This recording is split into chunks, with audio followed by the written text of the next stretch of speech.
प्रिय विद्यार्थियों, आज मैं आप लोगों को कक्षा 10 गणित के अंतर्गत त्रिकोणमिति के अनुप्रयोग के प्रश्न संख्या 6 को इस वीडियो में बताऊंगा। प्रश्न संख्या 1 से लेकर 5 तक के प्रश्नों को मैं पूर्व वीडियो में बता दिया हूं आप लोगों को। आज की इस वीडियो में मात्र यही अकेला प्रश्न मैं बताऊंगा जो कि बोर्ड परीक्षा के लिए बहुत ही महत्वपूर्ण प्रश्न है। इस प्रश्न का अभ्यास आप लोग 2 बार 3 बार स्वयं भी करें और इस प्रश्न को आप लगाने लगें, जिससे कि निश्चित है कि ये प्रश्न बोर्ड परीक्षा में आ सकता है। देखिए प्रश्न क्या है, 1.5 मीटर लंबा एक लड़का। मैंने कहा था कि ऊंचाई दूरी के प्रश्नों को हल करते समय सर्वप्रथम हमें चित्र बनाना पड़ता है, और चित्र हम तभी बना पाएंगे जब प्रश्न को कायदे से पढ़ेंगे।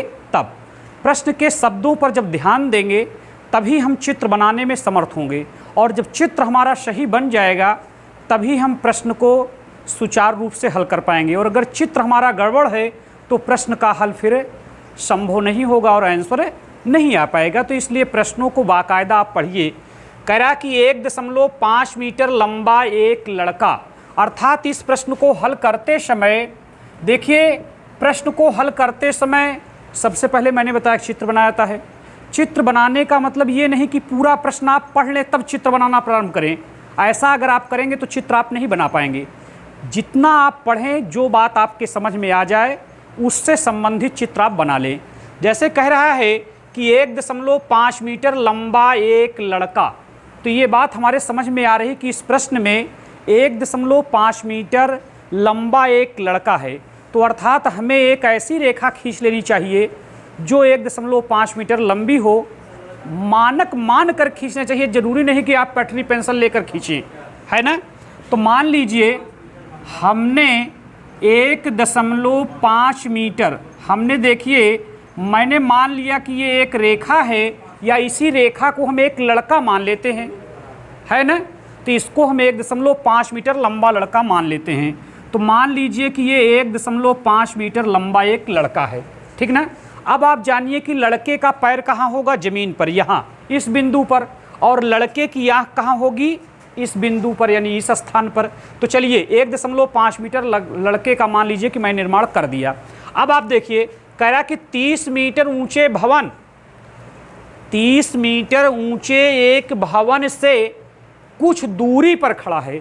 अर्थात ये जो लड़का खड़ा है जो 1.5 मीटर लंबा है, वो 30 मीटर ऊंचे एक भवन से कुछ दूरी पर खड़ा है। तो अर्थात कहने का भाव क्या है कि इस जो हमने ये 1.5 मीटर लंबा लड़का बना दिया, इससे कुछ दूरी पर हम 30 मीटर ऊंचा एक भवन बना देते हैं। तो इससे हम कुछ दूरी पर, तो मान लीजिए हमने इतनी दूरी पर, आप समझिए कि मैंने इतनी दूरी पर एक भवन बना दिया। आप देख लीजिए कि मैंने इतनी दूरी पर, कुछ दूरी पर हमने 30 मीटर ऊंचा एक भवन बना दिया। कितने मीटर? 30 मीटर ऊंचा हमने एक भवन बना दिया। अच्छा, इस भवन का भी नामकरण आप कर लें, तो मान लीजिए इस भवन का नामकरण हम AB के नाम से कर देते हैं, और इस लड़के का नामकरण DC के नाम से कर देते हैं, ABCD। क्लियर बात हो गई ना। अब आप चलिए यहाँ तक का पॉइंट पूरा हो गया।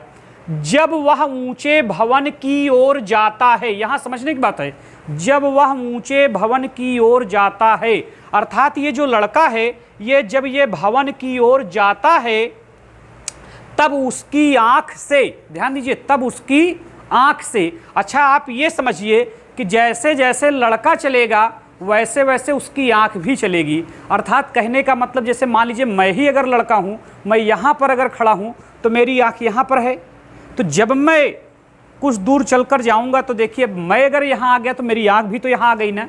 तो इसी तरह समझने की बात है कि ये लड़का जो यहाँ पर खड़ा है, कुछ दूर जब उसकी आँख, कह रहा है कि जब वह ऊंचे भवन की ओर जाता है, अर्थात ये लड़का जब इसकी ओर चलता है, आप समझिए ऐसे ऐसे मान लीजिए चला, इतना चला मान लीजिए, तो अगर अब ये लड़का आ गया तो लड़के की आँख इस बिंदु पर आएगी कि नहीं आएगी। तो अर्थात अब यहाँ से भी इसको चला दीजिए, आप यहाँ पर आ गया ना, समझिए आप आ गया। तो होता क्या है कि भवन के शिखर का उन्नयन कोण 30 अंश है, अर्थात कहाँ, उसकी आंख से कह रहा है, तो आंख उसकी तो अब यहाँ पर आ गई ना बेटा। तो जब यहाँ पर आ गई तो यहीं पर कितने अंश का कोण बना रहा है, 30 अंश का कोण बना रहा है। तो अर्थात अगर इसका मिलान अगर हम इससे कर देते हैं तो आप ये समझिए कि यहाँ पर कोण कितने अंश का बन जाएगा, 30 अंश का कोण बन जाएगा। कितने अंश का कोण बनता है, 30 अंश से, सॉरी कह रहा है कि उन्नयन कोण 30 अंश से 60 अंश हो जाता है। अर्थात कहने का मतलब कि जब लड़का यहाँ पर था तो जब यहाँ पर कोण बनाओगे, जब प्रारंभिक पहले जिस स्थान पर था वहाँ तो 30 अंश का कोण बना रहा है, ये बात कही जा रही है। और जब कुछ दूर चलकर यहाँ आ गया तो कह रहा है कि कोण जो है 30 अंश से 60 अंश। अर्थात जब यहाँ 30 अंश था तो यहाँ पर कितने अंश का हो गया, 60 अंश। तो यहाँ पर प्रारंभ में थोड़ी सी गलती हुई, ये समझने में 30 अंश से 60 अंश हो जाता है। अर्थात कहने का मतलब कि जब लड़का यहाँ से चलता है और जब यहाँ आ जाता है तब उसकी आँख भी यहाँ आ जाएगी, जब लड़का चलेगा तो यहाँ तो कोण 30 है, पर जब लड़का यहाँ आ गया तो 30 से, वहाँ थोड़ा मैंने ध्यान नहीं दिया पहले प्रारंभ में, तो कह रहा 30 से 60 हो गया। अर्थात 30 इस पर था तो जब यहाँ आ गया तो क्या हो गया, 60 हो गया। बात समझ में आ गई ना। तो 60 हो जाता है। तो कह रहा है कि बताइए कि वह भवन की ओर कितनी दूर चल कर गया। तो अर्थात लड़का था कहाँ, डी बिंदु पर। तो मान लीजिए वो चलते चलते यहाँ पर आ गया ई बिंदु पर। किस बिंदु पर आ गया, तो आपको बताना है कि डी बिंदु से अगर वो चला और जब ई बिंदु पर आ गया तो कितनी दूर चला। तो इस दूरी को अगर हम x मीटर अगर शो कर दें तो ठीक रहेगा। मान लेते हैं कि माना वह x मीटर चलकर चला। अब लेकिन लड़का जब यहाँ पर है तो यहाँ से यहाँ की क्या दूरी है, यहाँ भी एक बिंदु हम f दे देते हैं। यहाँ कुछ भी दे सकते हो नामकरण में, कोई ज़रूरी नहीं कि जो मैंने जो अक्षर माना वही अक्षर आप भी माने। तो यहाँ से यहाँ की दूरी हम y मान लेते हैं, जबकि उत्तर में केवल हमें D से E की दूरी ही ज्ञात करनी है। लेकिन इस दूरी को ज्ञात करने में E से F की भी दूरी जाननी जरूरी होगी, भले ही प्रश्न में ज्ञात करने के लिए नहीं कहा गया है। तो हम E से F की दूरी y मीटर मान लेते हैं। तो इस प्रकार से आप यह देखें कि यहाँ पर ऐसे ये रेखा खींच दीजिए, मिलान कर दीजिए इसको। तो इस प्रकार से देखिए कि मैंने प्रश्न को पढ़ कर संबंधित चित्र को बना लिया। तो प्रश्न मैंने पढ़ लिया और जैसे जैसे हम पढ़ते गए जो बात हमारे समझ में आती गई उसी सिस्टम से मैं चित्र भी बनाता चला गया। अब क्या करना होता है सेकंड स्टेप में कि हमने जो क्रिया किया है उसी का हिंदी रूपांतरण अपने शब्दों में लिखना है। यह आप समझें। तो यहाँ देखिए मैंने सर्वप्रथम क्या, DC को एक लड़का माना है, AB को एक भवन माना है और माना लड़का D बिंदु से चलकर E बिंदु तक गया है। अर्थात वो माना x मीटर की दूर चला है। तथा उनके साथ D तथा E बिंदु पर बनने वाले कोण क्रमशः 30 अंश और 60 अंश हैं। यही हमें हिंदी में लिख देना है। तो हम यहाँ लिख सकते हैं कि माना AB एक 30 मीटर ऊंचा भवन है तथा DC 1.5 मीटर लंबा एक लड़का है। एक लड़का है एवं D तथा E बिंदु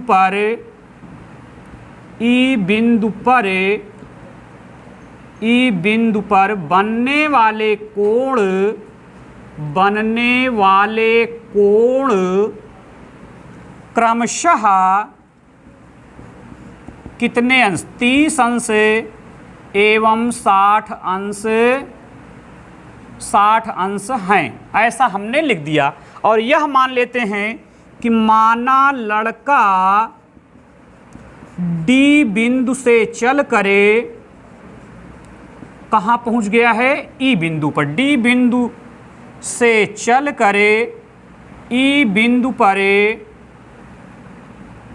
पहुँच गया है,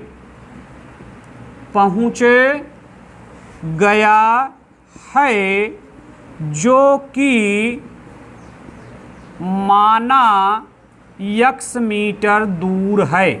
तो यही हमें x मीटर का मान जानना है। तो देखिए मैंने कहा कि सर्वप्रथम प्रश्न पढ़ लिया जाए और प्रश्न को पुनः जब पढ़ना चालू करिए तो थोड़ा थोड़ा प्रश्न पढ़िए और जितना प्रश्न समझ में आता जाए उससे संबंधित आप चित्र का निर्माण करते रहें। तत्पश्चात उसका आप हिंदी रूपांतरण कर लें। हिंदी रूपांतरण में भी बहुत सरलता है कि जो आपने किया है वही आप करते जाएं। यहाँ हमने डी को x मीटर मान लिया और EF है, और मान लीजिए EF बराबर क्या हम मान लेते हैं y मीटर। तो इस प्रकार से आप हिंदी रूपांतरण कर लिया करो। और जब आपका हिंदी रूपांतरण भी हो जाए तो मैंने कहा था कि त्रिकोणमिति के ऊंचाई दूरी के प्रश्नों में निश्चित ही समकोण त्रिभुज बनेगा। देखिए जो 30 अंश के कोण या 60 अंश के कोण बने हैं, ये एक समकोण त्रिभुज है जो यह पर बनेगा 90 अंश का कोण। 90 अंश के अंतर्गत ही ये 30 और 60 के कोण बने हुए हैं। तो अगर मैंने बताया था कि अगर एक कोण बना हुआ है, एक प्रश्न में अगर एक अंश का मान दिया है तो एक समीकरण से हल होगा, और अगर दो अंशों के मान दिए गए हैं तो दो समीकरण से हल हो जाएगा। तो इसमें चूंकि 30 अंश और 60 अंश दो दिए हैं तो आपके दो समीकरणों से प्रश्न का आंसर आ जाएगा। तो हम सर्वप्रथम लिखते हैं कि इतना लिखने के बाद हम लिखेंगे कि अब समकोण त्रिभुज, समकोण त्रिभुज। अब यहाँ पर ध्यान देने की बात है, जब दो कोण हमारे पास हो, जैसे 30 और 60 है या 30-45 हो या 45-60 हो, जब दो कोण हो तो किससे हम पहले कार्य करें? तो आप किसी से भी पहले कार्य कर सकते हैं, चाहे 60 से पहले कर लें, चाहे 30 से कर लें, या 30 से कर लें या 60 से कर लें। तो हम क्रम से करते हैं, जब पहले 30 बना है तो हम पहले 30 से ही कर लेते हैं। तो हम लिखेंगे कि समकोण त्रिभुज ए यफ पर चूंकि समकोण बनेगा तो हम यफ को बीच में रखेंगे, ए यफ। अब हमको लेना कहाँ से है? डी से, तो ए यफ डी। तो हम लिखते हैं कि समकोण त्रिभुज A F D, A F D. अभी मैंने 60 को कट कर दिया। ए यफ डी में हम लिख देते हैं में कितने अंश का कोण बन रहा है? में कोण कितना? ए, और डी पर 30 बन रहा है इसलिए हम डी को बीच में रखेंगे। तो ए डी और क्या ले लेंगे? यफ। ए डी एफ बराबर 30 अंश से। तो हम लिखते हैं यहाँ तक लिखने के बाद कि अब समकोण त्रिभुज ए एफ डी में कोण ए डी एफ बराबर 30 अंश से। तो आप देखिए कि 30 अंश, मैंने पहले भी बताया कि टाइटल के सामने वाली भुजा लंब हो जाएगी। तो जैसे देखिए 30 अंश टाइटल है तो टाइटल के सामने वाली जो भुजा होगी वो लंब होगी। तो लंब कितना है? A F. तो हम लंब के रूप में यहाँ ए एफ लिख देते हैं, और अपान में हम क्या लिखेंगे? अब देखिए ये AF है तो लंब है, और लंब के नीचे हम क्या लिख देते हैं? आधार। तो आधार में क्या है? D से लेकर F तक। तो हम यहाँ पर DF का प्रयोग कर देते हैं। तो देखिए AF क्या है? लंब है, और DF क्या है? आपका आधार। तो आप जानते हैं कि लंब बटा आधार किसका सूत्र होता है? तो लंब बटा आधार तो tan का सूत्र होता है। तो इसके बराबर में हम tan 30 का प्रयोग कर देंगे। अब थोड़ी सी बात यहाँ समझने योग्य है, जो कि मोस्ट इम्पॉर्टेंट बात है, कि आप यह समझें जो ये 30 मीटर की दूरी शो की गई है वो 30 मीटर की दूरी A से लेकर B तक के बीच की बताई गई है, जबकि हमें केवल A से लेकर F तक की दूरी चाहिए। चूंकि हमें AF का मान चाहिए ना, हमें AB का मान नहीं, हमें AF का। AF हमने सूत्र में लिखा है AF। तो AF का मतलब ये हुआ कि हमें अगर B से लेकर F तक की दूरी पता चल जाए तो 30 मीटर में से जब हम BF की दूरी घटा देंगे तो AF की दूरी आ जाएगी। तो ये कार्य हम यहाँ पर भी कर सकते हैं कि अगर हम AF बराबर जानना चाहें कि AF बराबर क्या होगा, तो AF बराबर जानने के लिए हमको AB में से घटाना पड़ेगा। तो AB की माप क्या है? 30। तो 30 में से हमको BF की दूरी घटाना पड़ेगा। अब सवाल ये उठता है कि ये BF की दूरी कहाँ से पता चलेगी? तो BF की दूरी वही होगी जो DC की दूरी होगी। तो DC की दूरी क्या है? 1.5। तो हम यहाँ 1.5 लिख देते हैं। तो हम AF बराबर लिख देते हैं 30 में से इसको हम घटाएंगे तो पहले हम एक उधार लेंगे, 10 में से 5 जाएगा 5। अब यहाँ 29 बचेगा, 1 घटेगा तो 28, ये आ जाएगा 28.5 मीटर। तो यहाँ थोड़ा समझने की बात है, इसको आप समझिए कि हमने AF की दूरी क्या जैसे जाना। भाई अगर AF जानना है तो रफली आप समझ लीजिए कि AF बराबर क्या होगा। AF अगर आपको जानना है तो पहले आप AB की दूरी रखो। तो AB में से आप क्या घटा दो? BF घटा दो। तो यहाँ पर BF, तो देखिए AF बराबर आपका बन जाएगा AB। AB का मतलब 30, माइनस, अब मैंने बताया कि BF की दूरी वही होगी जो DC की दूरी होगी, तो DC मतलब 1.5, तो अर्थात AF बराबर हम यहाँ लिख सकते हैं 28.5 मीटर। अगर यदि आप ऐसा करने में अक्षम रहेंगे या समझने में अक्षम रहेंगे तो फिर इस प्रश्न को नहीं लगा पाएंगे। यही इस प्रश्न में एक सबसे बड़ी खासियत है, इसी से ये प्रश्न परीक्षा के दृष्टिकोण से बहुत ही महत्वपूर्ण है। तो आप यह समझें कि हम AF पर क्या लिख देंगे, AF पर लिखेंगे 28.5 बटे में हम क्या लिख देंगे DF।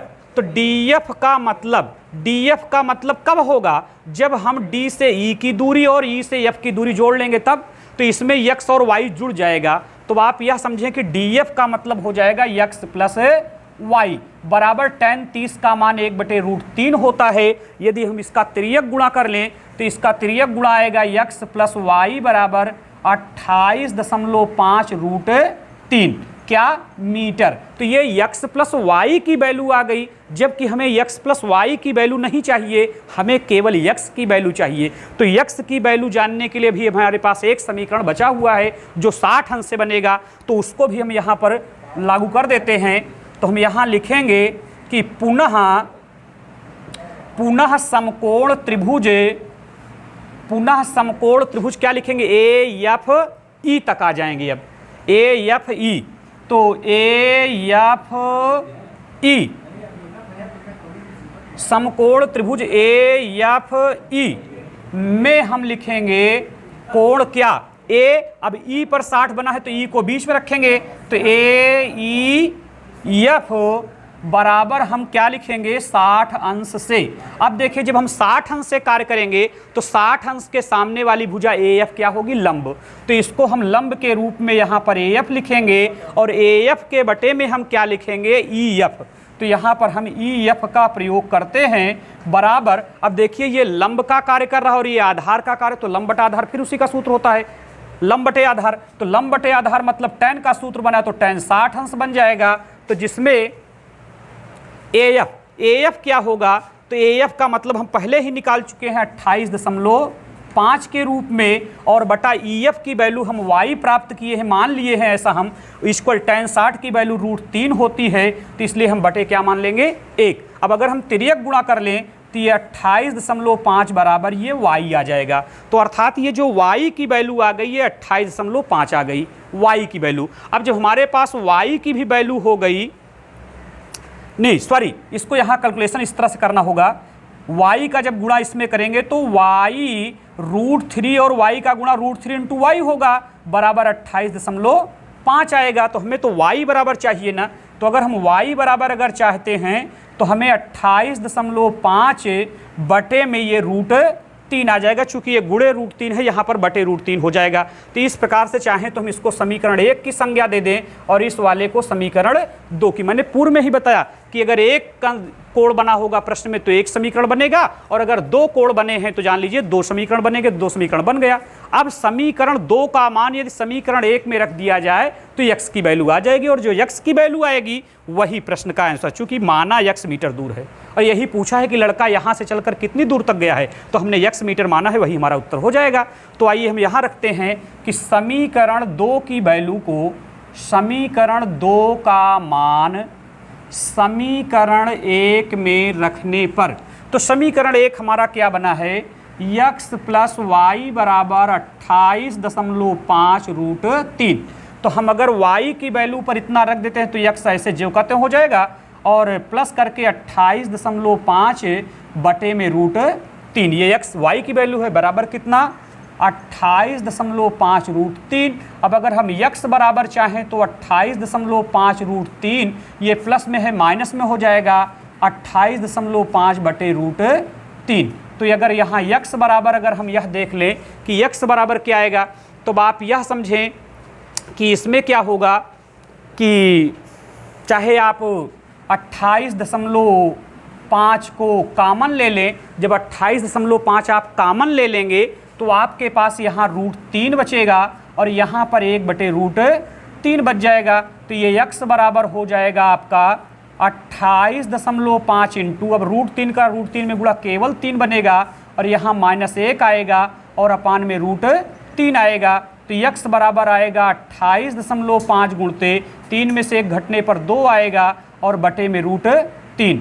तो अगर इसको हम हल करना चाहें तो ये x बराबर, अब ये देखिए जो 28.5 गुणते 2, अब देखिए इसमें √3 से ऊपर नीचे गुणा हो जाएगा, तो √3 से ऊपर गुणा हो जाएगा और जब √3 से नीचे भी गुणा होगा तो ये गुणा होने पर केवल 3 बचेगा। तो यहाँ हम इसको 3 लिख देते हैं। x बराबर, अब 3 से इसको हम काट भी सकते हैं, तो 3 9 27 1 28, 3 9 27 1 28 और 3 5 15, तो इसे हम 9.5 की भी संज्ञा दे सकते हैं। तो x बराबर हम लिख सकते हैं 2 5 10 हो जाएगा, 2 9 18 1 19, तो ये 19√3 हो जाएगा क्या, मीटर। चूंकि मापे मीटर में है इसलिए दूरी मीटर में आवेगी। तो x बराबर 19√3। यहाँ आप फिर समझ लीजिए कि ये 28.5 गुणे 2 था बटे √3, तो हमने परिमेयकरण कर दिया तो √2 से इसमें गुणा हो गया, तो ये 28.5 गुणे 2 √3 हो गया। और जब नीचे भी √3 से गुणा होगा √3 में